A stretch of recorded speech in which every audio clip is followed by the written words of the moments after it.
To conclude our section about work breakdown structure, about decomposition of the project, I will show you some different uses of a WBS. We can use the WBS during project definition, of course during project planning, and during project execution. Let's have a look at how we can use the WBS during the project definition. We can use the WBS as a thought process. Decomposing a project makes us think about the way to organize the project. What is the structure? What are the different elements?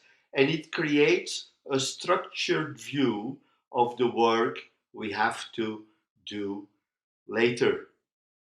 We can also use it as an architectural tool. It shows the architecture of the project. It shows how it is composed, and it's again very easy to identify the different parts of the project.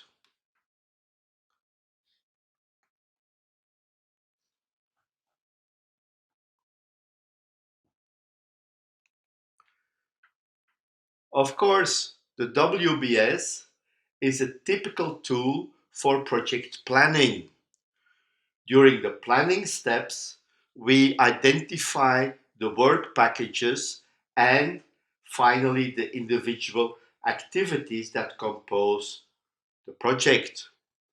We can use the WBS also for estimating cost and duration, because once we know the work packages and the activities, we can estimate their cost and duration easily. It's also a very good tool for budgeting, because when we add up the cost of all the activities, it will give us the time phase budget, the cumulative budget, and of course the total project cost.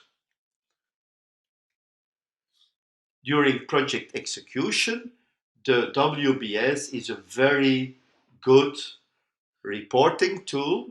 It shows us in three formats what work has been done, what work still has to be completed, and in table format, it gives us all the information that we can use for our calculations, but we will define later related to earned value management.